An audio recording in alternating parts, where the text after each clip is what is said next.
Okay. Welcome to Assertive Prospecting. Here's what we're going to talk about today. We're working on the final plan on how productivity coaching is going to look with the coronavirus going on. What my anticipation is that we're going to be, I'll still be here. If you'd like to come, you're more than welcome to come. If you don't feel comfortable coming or you're busy or whatever, we're still going to be recording all the sessions. And a lot of the sessions we either will do with this format or we're going to do through Zoom. Okay. Zoom is a free software for you guys. I just send you a link. You'll download Zoom either on your cell phone or on your laptop or whatever, or tablet, and you'll be able to watch and interact with the group as the trainings are going on. And there's no charge or anything for that. My advice to you with respect to coronavirus is don't make any jokes about it or try to be funny about it online. I think personally, I think that's a bit distasteful, right? Hey man, come on in. Is this considered a big conference room? It's the biggest one out of 3. That's okay, got it now. All right, you're on film now. Ah. All right. Okay, quick little message about, it's right there. Quick little message about coronavirus, okay? If I was to guess, it's gonna have an impact on us for a good while, right? And I think that you all need to understand you have two competing ideas here. One is I need to build and grow my business and make money, and the other one is I need to take care of myself and those that depend on me, right? So please be safe. My advice is not to take any chances that you don't feel are worth it. We're going to be recording all the trainings. We're going to be uploading that to YouTube. There's going to be some Zoom meetings and these kind of things as well. Still available by phone, by text, by all the same stuff, okay? My encouragement to you is not to make light of the pandemic or whatever you want to call it online. You know, you got a lot of people doing things that I think are silly online, and I just would encourage you to keep it positive. I also think that this is people may have some resistance about meeting in person or having you come to their home. And that's kind of what we do, right? We go to people's homes and we meet with people, right? So I'm going to encourage you to think about some ways to get around those dilemmas, right? Download Zoom yourself and say, hey, don't want to meet in person? I get it. Let's have a little conversation over Zoom. ZOOM, I think it's .us. It's a free software. You can host meetings up to, I think, 100 participants, up to 40 minutes for free. I'm about to buy the subscription, which is like $12 or $13 a month. That is unlimited length of the meeting, so we can have longer sessions if we want to. Yeah. You might want to encourage, you may want to consider purchasing that too, or using that software so that you get a chance to continue to keep your skills sharp. It's also a really good time to build systems, right? So if people don't want to meet with you or don't want to show you their home, spend a little time learning command. Spend a little time studying the scripts. Spend a little time working on the buyer presentations and the seller presentations and the objection handlers and these kind of things. Don't just sit around. This is time that you need to be sharpening yourself. Make sense? Yeah. Okay. I'll give you a parallel situation. Maybe not such a parallel situation, but 12, 13 years ago when we were entering the last real estate shift, Keller Williams was number 5 in the country. We came out of that shift number 1. The reason why is because we were systematic, tech-driven, learning-based, and we just plowed ahead and did the work. And we're an education-based company. And when people experience uncertainty, they go to the place where they're going to get the most education. And so when the shift happened and we recovered from the shift, we were number 1. And we haven't given that up since, and most likely we'll never give that up. Make sense? Yeah. Okay, let's talk a little bit about assertive prospecting. So at the beginning we talked about that we wanted to be able to deliver value for agents at all levels. So I think this is a topic that is relevant both for people that are just starting their business and people that are selling plenty of homes. Okay. Let's after this, we're going to do a class on the economic model. So I think everyone has a rough idea of what the economic model is, right? Is that right? Yep. So the economic model, I'll just briefly summarize what this is. The economic model, the output or the result of your calculation of the economic model is I need to have X contacts a day, let's say, and X appointments. Most likely you'll calculate that in terms of a week, okay? So the question therein lies is where are those people gonna come from, okay? Because once these things happen, it's gonna yield closings and money eventually, right? Here, take this off. If you don't have this stuff, you're not gonna get this. I wish it was different, but if you ask anyone in the building who's had real estate closings before, have you ever had a closing without an appointment? They're gonna tell you no.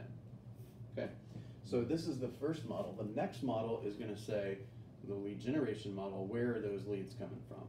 Are they coming from for sale by owner calls, sphere of influence, Facebook, networking groups? Are you buying them? Are you doing open houses? Where are they gonna come from?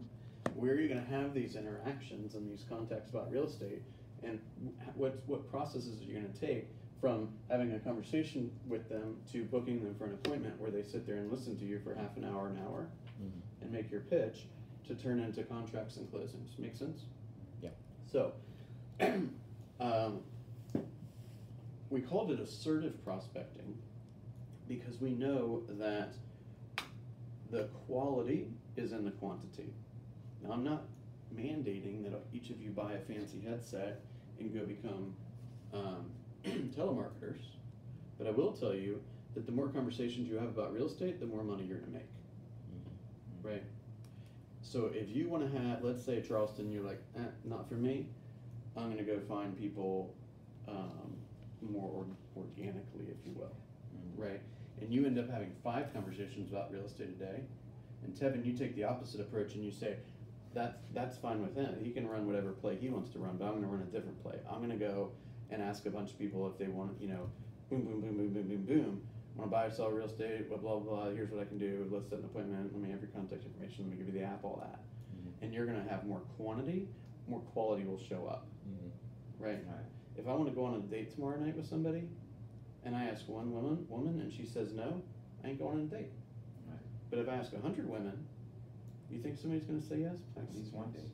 Somebody's going to say yes. At least one, I hope. Got a new haircut and everything. Yeah. Somebody should say yes. Has a little poof in the hairdo and everything. What'd you say? A little poof. Oh, I got a poof? Yeah, that's not even, that's natural. Yeah. See what I'm saying? Yeah. Okay, so the quality is in the quantity. Now, I'm not saying you gotta make these phone calls. All I'm saying is, You gotta make the phone calls. you're gonna have to have conversations somehow, right? And the more you have, the better life's gonna be, okay?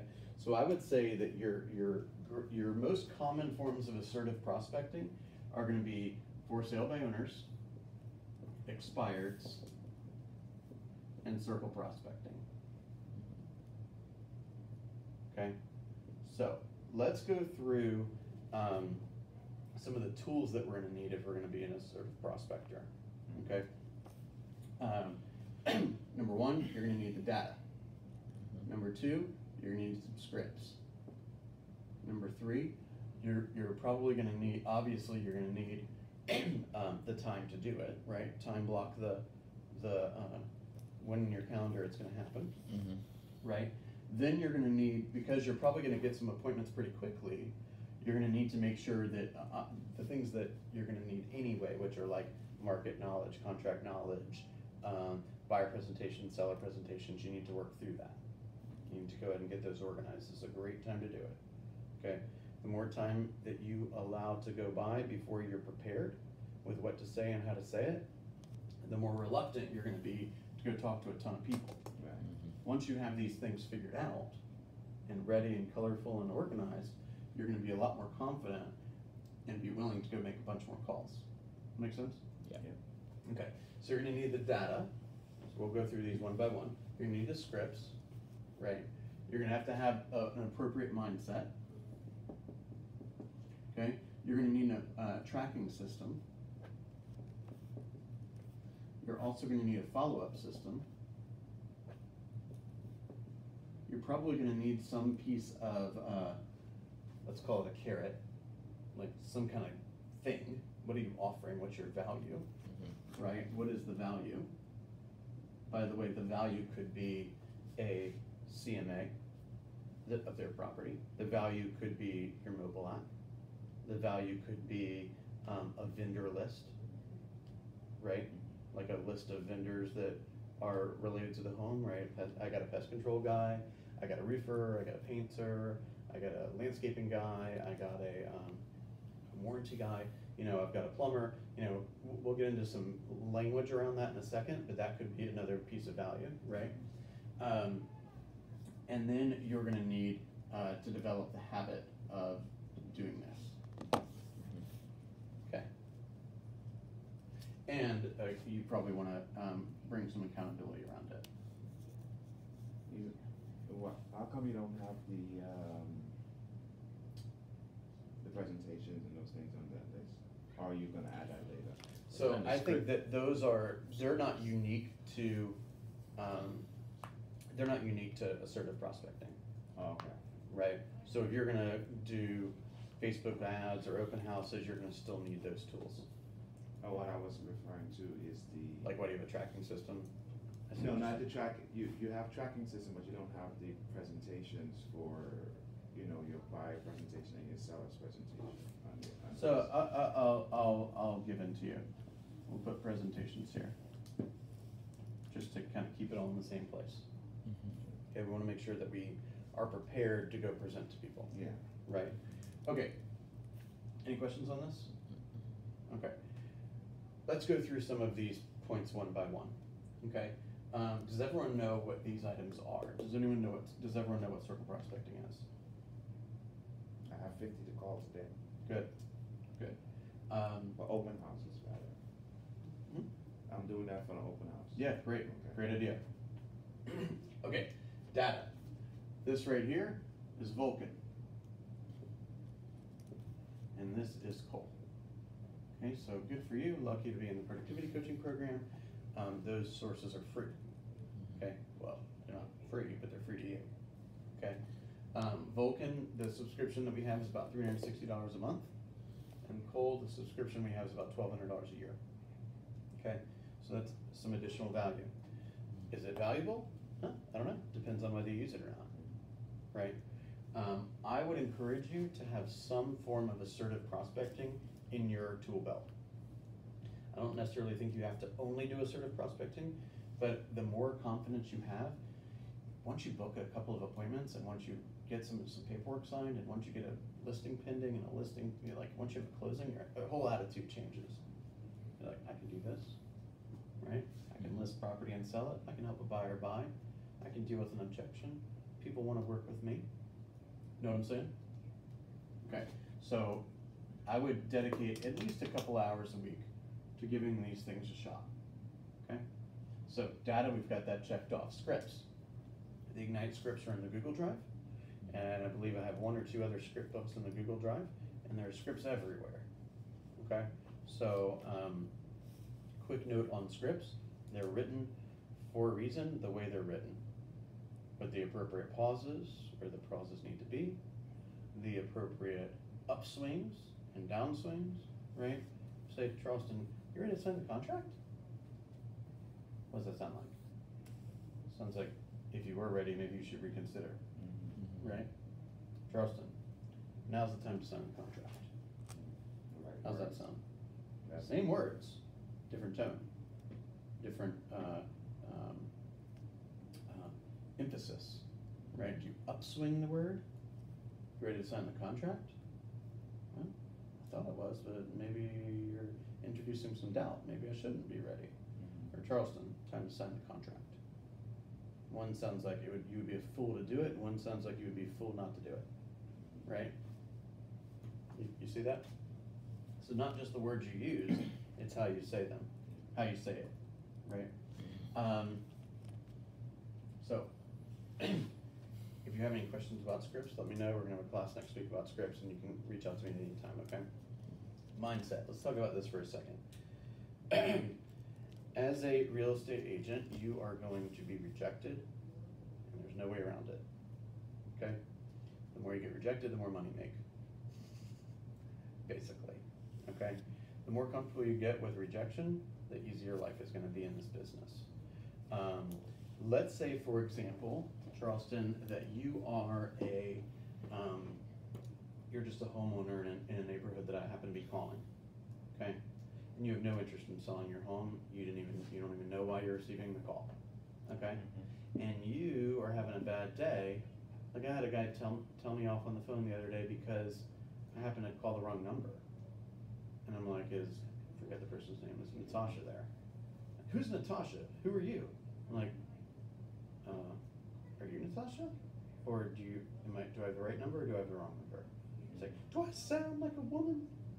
Like, you just have a bad day, right? Mm-hmm. And an ass, and I don't need that energy in my world, right? Okay. So I got off the phone with him.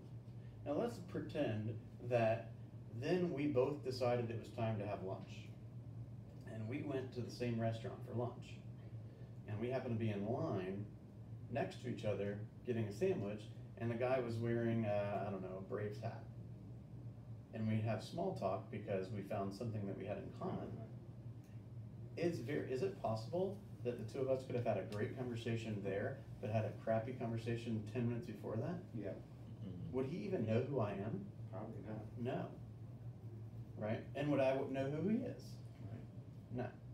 So guys, it's just, make it a game, okay? Just have a bunch of conversations. And if somebody is having a bad day and wants to tell you how they feel about it, just let it go. Because you're the one in control. And if you let that person's attitude ruin your day and quit making calls when you know there's gold in that list, then you're gonna be the one that sees the financial repercussions from it.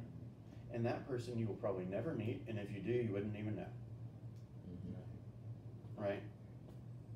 I've had experiences where I have called a lead and they were a total jerk on the telephone, told me to leave them alone, and because I kind of like pushing buttons every once in a while, I called them back a week or two later, and they had a great conversation with me. They didn't even remember. Just don't let it bother you, right? That's what I mean by mindset, is understand. Here's another good way to have the mindset in mind is the average real estate agent in Atlanta sells around 3 homes a year, okay? So let's just say they are probably not making a healthy living. Mm-hmm. Is that fair to say? Okay. Yeah, good. Okay, let's say they're making $10,000 to $12,000 a year. I'm gonna go out on a limb and say all of us wanna make more than that. Is that fair to say? Okay, so that's the average. That means half of the people that claim to be a real estate agent are making even less. Yeah. So, what do we know about that kind of person? Most likely they need another income, so they're not even spending all their time learning the market, practicing their scripts, having interactions with their clients or their prospects. They're not setting up their systems. They're definitely not using tech. I mean, they're not professionals, right? You wouldn't know they're a realtor if you followed them around all day, right? 66% of home buyers interview one agent. 70% of sellers interview one agent. So what does that tell you? That well over half of the public, when they have a real estate need, is gonna end up with a crappy agent. Is that fair to say? Yeah. Because they're only gonna interview one, over 2/3 of the time, and most agents aren't good. Right. Fair to say? So you, being a professional, learning-based, purpose-driven agent, your goal is to go tell the world that it's dangerous if you don't work with me. Because there's a chance you could go pick a different real estate agent, you're gonna have a lousy experience. Not only are you gonna have a lousy experience, but you have a chance of losing a lot of money, right? Or leaving a lot of money on the table, or overpaying for a property, or not getting the appropriate type of marketing, right? Or taking on unnecessary contractual risks. Make sense? Yeah. So if you go into these phone conversations with a mindset of, I'm not here to like make a bunch of money, I'm here to protect the public, right? Whatever you have to convince yourself of, to have the right attitude, to be able to put up with what oftentimes is kind of, I mean, you're gonna have some people yelling at you, okay? That's okay, that's their issue. That doesn't have to creep into my world at all, right? I'm here for a mission. I'm here to support my family, I'm here to help you save money. Now, this is what I can offer you. You wanna meet? See what I'm saying? Any questions on that? Okay. Mindset. Tracking. We have basically sent out a link that says, how are we gonna track all of our activities, right? You need to know, I would say, the following couple things. Hours lead generated, and this is not so relevant for our discussion here, but obviously the command stuff and all that, but we wanna know the number of contacts. We wanna know the number of database ads. We wanna know the number of appointments set, number of appointments held. We wanna know the agreements. It's when a seller agrees to work with you exclusively through an exclusive listing contract, or a buyer agrees to work with you exclusively through a buyer brokerage agreement. We wanna know the number of deals you put under contract and the number of closings that you have. Now, this is gonna show you more or less how good you are at your job and what you need to work on, okay? So, if, for example, you spend 10 hours a week lead generating and you add 3 people to your database, what do we know? You're not particularly efficient, right? Does that mean you're a shitty realtor? No, it just means you're not efficient and you have to figure out how to be more efficient. Simple, right? You need to practice those scripts too. That's also true, right? Let's say you spend 10 hours a week lead generating and you add 150 people to your database. What do we know? Or I'm sorry, you have you have 300 contacts and you add 150 people to your database. What do we know? That's efficient. That's almost too efficient.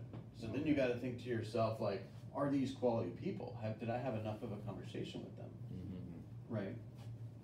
What if you add, you have 200 contacts and you set 40 appointments? What do we know? It means you're calling a really hot list, right? You're probably going to have more hits from this and this than you are this. Okay. Right. I would venture to say you're probably, for FSBOs and expireds, for every 20 conversations you have, you're probably going to book an appointment. Okay. For circle prospecting, you're probably more like 100 to 1. Okay. Yeah. But these conversations, you're starting off a little less adversarial, and you'll probably end up having a higher percentage of database ads here, but you'll end up probably having a higher percentage of appointments set here. Does that make sense? So you gotta just know who you're dealing with. Yeah. So if you have 200 contacts and you set 0 appointments, what do we know? You're calling an incredibly cold list and you probably need some help on tracking and on the scripts, right? Or maybe you're spending too much time on the telephone, something like that. If, for example, you set 10 appointments and you hold 3, what do we know? Didn't qualify enough. Good. So when you're on the telephone with people, you want to have your intake sheets, right? If I'm having a conversation with somebody and they end up appearing like they may want to meet with me, or I might want to meet with them, then you want to have a list of questions that you would ask a seller prospect, and a list of questions that you would ask a buyer prospect, right? If somebody will remind me, just send me a message in a WhatsApp group or something. I'll drag in some intake sheets into the Google Drive folder, so you can have those. The intake sheet is basically a combination of the basics, which are like, you know, name, email address, that kind of thing, cell phone number, and a list of pre-approval questions, pre-qualification questions. So what would you like to ask a buyer? Well, are you buying one home or are you buying several homes? Right? Are you currently working with a real estate agent? Have you got a pre-approval letter? What type of property are you looking for? When do you need to purchase it by? Right? Are there any other decision makers? These kind of questions. A seller, why are you moving? Where are you moving to? How soon do you need to be there? If this home didn't sell, what would you do? Right? Have you interviewed other agents? Right? Have you ever considered selling your home for sale by owner? Right? Basically what you're trying to do is figure out what they're going to take issue with later. What are their objections going to be later? Make sense? Yeah. What happens if you set 10 and hold 10? What do we know? Well, you're good. You better get back on the phone and go set some more. Make sense? What if you hold 10 and you get one person to agree to work with you? What do we know? Scripts. Scripts. Yeah, Presentation. It could be it could be a lot of things. It could be. Well, you're not qualifying them either. That's also true. And presentation, by the way, everything is kind of a presentation, if you will. Your presentation could be solid, but if you're dressed like shit, they ain't gonna work with you. Right? Okay. Your presentation. You're always presenting, right? If you speak too casually, maybe they don't like that. If your presentation is, you know, slide after slide after slide after slide, and they're like, stop the slides. I get it. You know what you're doing. Have a conversation with me, right? You got to figure out how this person ticks, so that you can effectively communicate with them. So the presentation might be tweaked for each type of person you deal with. You might ask different questions. You better figure out who the decision maker is. If you're in front of a husband and wife, and you're speaking only to the husband, guess what? The wife's going to be pissed. You better not do that. Okay? If you're speaking to the wife, the husband's going to be upset. Right? So you got to go back and forth. More than likely, the husband and wife have different personalities. That's why they're a match. Right? And so you better figure out how do I need to communicate with the wife to be more effective with the wife, and how do I need to communicate with the husband to be more effective with the husband? Right? And perhaps who's actually in charge here? And we might say, just kind of jokingly, that the wife's in charge. That's actually not always the case. Right? And make sure, like, you know, I've had, gosh, I can't even count how many times I've had this happen, where in the relationship with the husband and wife, I tended to deal with the wife more, right? Or I tended to deal with the husband more, and they split up. And I didn't even have the contact information for the husband because I always dealt with the wife. Or vice versa. That's stupid. Right? And you also want to be sensitive to, I mean, I've had listings where the husband would call me and say, hey, wife's out of town, mistress is going to be over, I need no showings from this time to this time. Shit, you not. Right? Yeah, that's not true. Swear to you. Dude, you're dealing with people. Yeah, true. I think I've showed property where you got art. You know, I showed a property one time in Midtown. It was a really small little studio apartment, like 400 or 500 square feet, and the owner basically turned the whole thing into an art studio. But their art, so you know, you walk in, there's paint tarps all over, paint cloths all over, and they got the big easels everywhere. They were painting like exotic, sexual pictures and stuff. So you walk in, you see this crazy colorful drawing of two people having sex. Like, dude, you're gonna see it all. I've walked in on women taking showers. I've seen it all. Just get ready, man. Yeah, not everybody hears that knock or that doorbell. That's right. Realtor! Oh, shit! I didn't know you were there. So I did an open house up in, when Tim was still here, up and coming in the middle of nowhere, big house, and I walk in there and there was music playing and it sounded like a TV. So I was like paranoid beyond belief that I was just gonna be down there setting up and somebody's gonna come running downstairs with like. You never know, man. But nobody was there. They just turned music on. But I was like, because I was knocking on the door, ringing I've seen doorbells. it all, man. I never forget that story. Hey, wife's out of town. My girlfriend's coming over. No showings from 12 to 2. Got it. Can't risk being at the closing table. The buyers were like, "Oh, it was nice meeting your wife when we were there." And she said, "I was out of town that day." Hey, can we get those checks real fast? The checks real quick. fast. Okay. So we're tracking this stuff, and we're trying to figure out where do we need assistance, right? What if we get 10 agreements and we get 0 under contract? We probably need some help on pricing. We probably need some help on contract to close, like keeping the deal together, meaning we need systems for this stuff, right? What if we have, I think we already did this, but what if we have 10 appointments and only 1 agreement? We need help on the presentation. Makes sense? So do you see how when you're tracking your numbers, you get a very clear idea of what you're good at and what you're not good at? And then you can walk in the door and say, you know, Bill, I've been tracking my numbers for a week, and it turns out I suck on the phone. So will you help me? So yeah, of course, I'm glad you know. But if you don't do any of this stuff, then you don't know where you need assistance. So does everyone see the value of tracking? Yeah. Okay.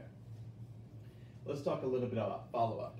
So before you go to one of the tracking, so would you also track which one of them gives you the better lead, and then maybe at one point you just stop doing one or the other? Maybe.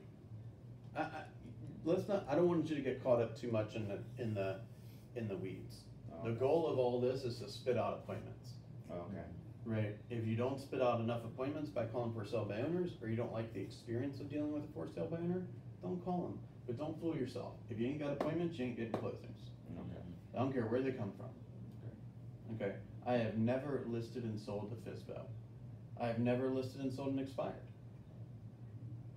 Okay. The vast majority of my business came from sign calls, referrals, and repeat clients, and renters. Okay? And back then, I was so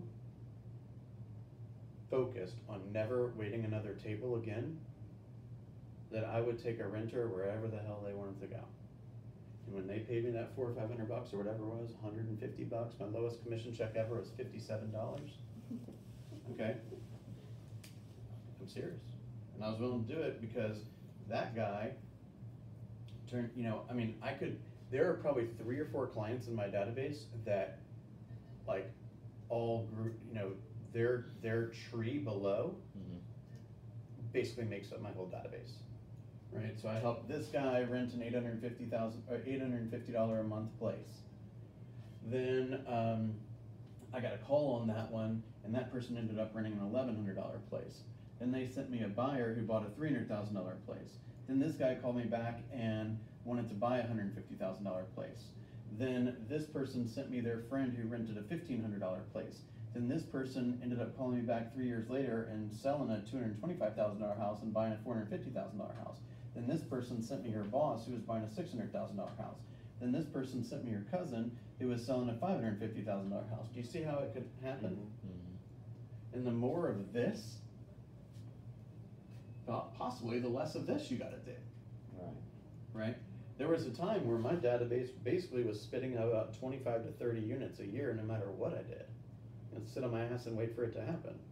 But if I wanted more than that, I had to go add people to my database.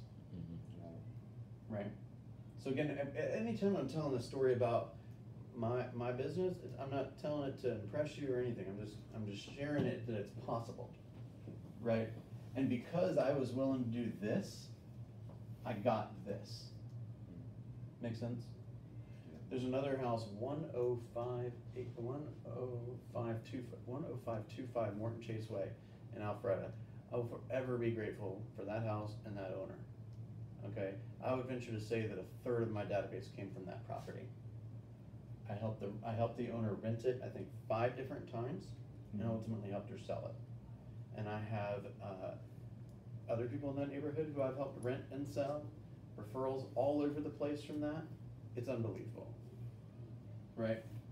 Don't be afraid to do the work, right? Particularly as you guys, because you're building your business. You're essentially starting, right? All right, make sense? Yeah. Some powerful stuff here. Okay. Tracking. There is inevitably going to be a time where somebody says, Tevin, you sound like a nice guy. However, I'm not ready to do anything. Why don't you call me in September? Okay? And you're gonna hang up the phone, and the likelihood of you getting that deal is gonna depend exclusively on what you do from that moment forward. Agreed? Yeah. Okay, so then the question is what does that look like? Right, remember this drawing we did yesterday?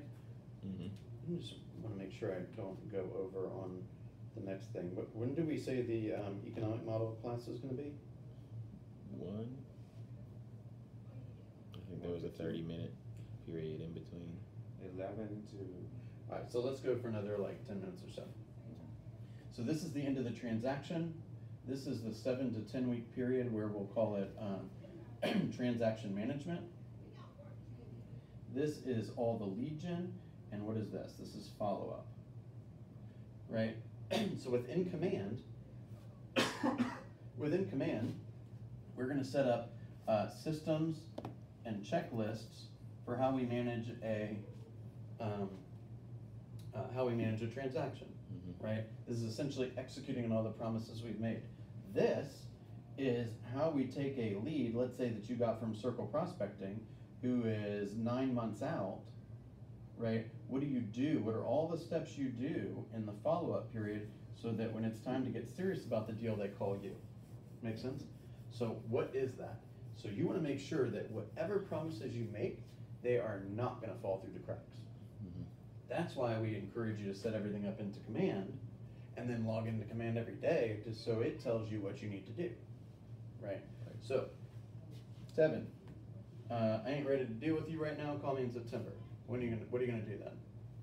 Put a reminder in command or a task Exactly. in You're gonna put command. the data in command, right? You're gonna add them to the database. You're gonna put in some ticklers, right? You're gonna get the monthly neighborhood nurture. You are going to maybe get a text, video text later that night saying it's so great to talk to you. I'm really excited for the opportunity to be your real estate resource for the next couple months and to hopefully help you guys and buy that investment property towards the end of the year, right? Then a month later, or maybe that afternoon, you send them an email introducing them to the lender, right? And then September, they say they want September, but what they really mean is they want to be called in May. Whatever the time period is say, hey, call me in 9 months, cut it in half and call them then. Right. Just check in with them. Hey, it's Charleston. I was thinking about you. Any questions you have, just let me know. I want to make sure I'm available whenever that time comes. Right? And then you call them again a month later, say, hey, just checking in on you. Hope your summer's going well.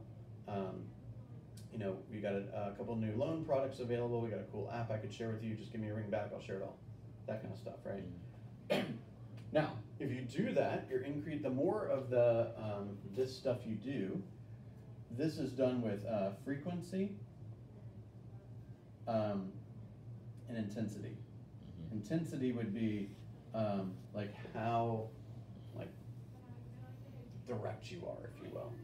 Frequency is how often they're getting the message, right? And of course, you have the message here, which is casual or a little bit more serious or a little bit more pushy, that kind of thing. The more of this you do, the better shot you have at getting paid. If you don't have a system in place to remind you of what you've promised them, you ain't getting paid, right? And there's a lot of money at stake, right? Let's say you have a day of calling and you spend 3 hours calling one day and you add 12 people to your database. Imagine if all 12 of those people eventually transacted business with you. You were talking $100,000 or more. Don't let that slip through the cracks, right? So what you set up that afternoon to make sure these people get the service that they're expecting to get from you, that's going to make a huge financial impact on your ability to feed your family later. That make sense? Right. So we want to make sure we have a follow-up system. Okay, command is where you should be for that. Value, what are you going to give them? Right? Well, it's going to depend on what they want. Right? Do they want a CMA? Do they want a mobile app? Do they want somebody to call when they have a vendor issue? Right? Do they want your monthly newsletter? Do they want to be alerted when you have a listing in the area? Ask them what they want. Right? Habit. Guys, habit is going to come down to how you use your time. How frequently you're going to do this, and how dedicated are you to doing it. Okay? I will tell you, this is monotonous and boring. Okay?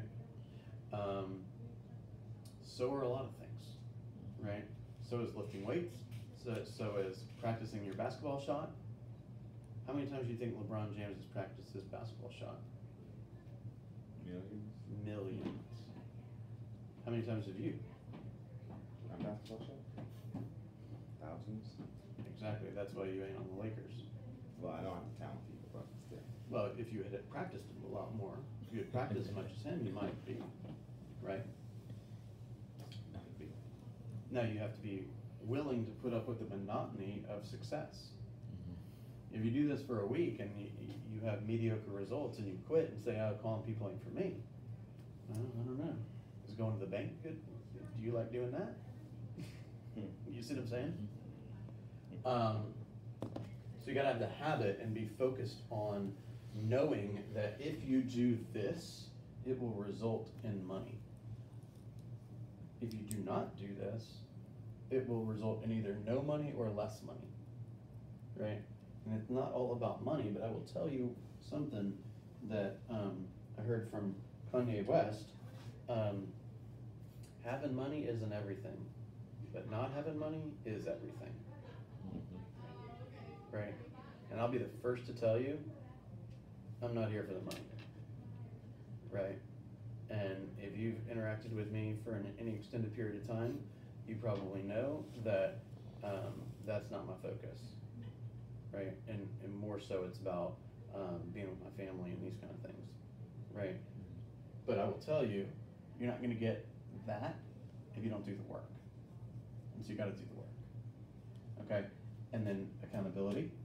If you don't already have an accountability partner, you need one pronto. And then of course, especially now when you're probably going to be interacting less with people, we need to work on our presentations, okay? I'll probably send this out a little bit later, and I believe this works properly, but if you go to michaellewismarketingsuite.com and you use your KW email as your login, and you use the password is MLMS password. I didn't come up with this. That's your password. Then you will be able to get into the system. And they have apparently a really cool buyer presentation and really cool seller presentation. Michael Lewis? Michael Lewis Marketing Suite. It's a system that we pay for at the Market Center. They got a bunch of design stuff too. And Command and Designs probably has some stuff as well. Yeah, I think Command has both. I'm sure it does. I think, But go there, get some ideas, and put together something simple. Don't spend all day about it. You can't pay your bills with your presentation. Well, maybe you do. Directly. Hey, AT&T, I know I'm a little late for my cell phone bill, but I got a really sexy presentation. Is it cool if I send you this instead of some money? They're like, have you lost your freaking mind? Right? True. Yeah, unless You can only pay your bills with money. Right, unless they refer you to their CEO buying a $25 million There you house go. in California or something. There you go, baby. Any questions on any of this?